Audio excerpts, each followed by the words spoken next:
ଚାଷୀଙ୍କ ପାଇଁ ଜଳସେଚନ ସୁବିଧା ସୃଷ୍ଟି କରିବା ଉଦ୍ଦେଶ୍ୟରେ ନିର୍ମାଣ ହୋଇଥିବା ଆଡ଼ିବନ୍ଧ ଏବେ ସେହି ଚାଷୀଙ୍କ ପାଇଁ ବିପଦ ପାଲଟିଛି।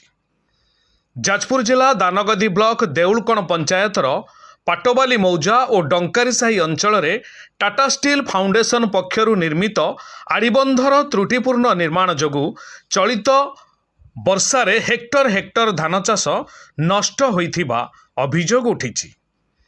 2023 ମସିହାରେ ଚିରସ୍ରୋତା ଗଣ୍ଡାନାଳର ଜଳ ସଂରକ୍ଷଣ କରି ଖରାଦିନରେ ଜଳସେଚନ ସୁବିଧା ଯୋଗାଇ ଦେବା ଲକ୍ଷ୍ୟରେ ଡଙ୍କାରୀସାହି ନିକଟରେ ଆଡ଼ିବନ୍ଧ ନିର୍ମାଣ ଆରମ୍ଭ ହୋଇଥିଲା।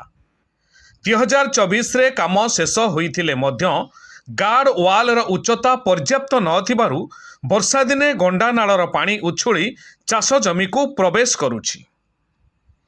ପ୍ରଖର ସ୍ରୋତରେ ଧାନ ତଳି ଧୋଇଯିବା ସହ ଚାଷ ଜମିରେ ବାଲି ମାଟି ଓ କାଦୁଅ ଜମି ଚାଷ ଅନୁପଯୋଗୀ ହୋଇପଡ଼ିଛି। ଏହାସହ ନାଳର ପାଣି ସ୍ଥାନୀୟ ରାସ୍ତା ଓ ବାସିନ୍ଦାଙ୍କ ଦାଣ୍ଡ ବାଡ଼ିରେ ପଶି ଜନଜୀବନକୁ ମଧ୍ୟ ବ୍ୟାହତ କରିଛି। ଗତ 2 ବର୍ଷ ଧରି ସମାନ ସମସ୍ୟା ଲାଗି ରହିଥିଲେ ମଧ୍ୟ ପ୍ରଶାସନ ଓ ଟାଟା ଷ୍ଟିଲ୍ କର୍ତ୍ତୃପକ୍ଷ ସ୍ଥାୟୀ ସମାଧାନ ଦିଗରେ ପଦକ୍ଷେପ ନେଉନଥିବାରୁ ଚାଷୀମାନଙ୍କ ମଧ୍ୟରେ ଅସନ୍ତୋଷ ବୃଦ୍ଧି ପାଇଛି।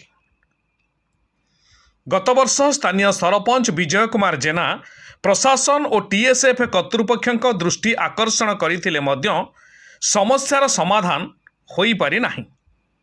ଚଳିତ ବର୍ଷ ମଧ୍ୟ ଚାଷ ବ୍ୟାପକ କ୍ଷତିଗ୍ରସ୍ତ ହେବା ସହ ଚାଷୀମାନେ ଆଡ଼ିବନ୍ଧର ତ୍ରୁଟି ସଂଶୋଧନ, ସ୍ଥାୟୀ ସମାଧାନ ଓ କ୍ଷତିପୂରଣ ପ୍ରଦାନ ପାଇଁ ଦାବି କରିଛନ୍ତି।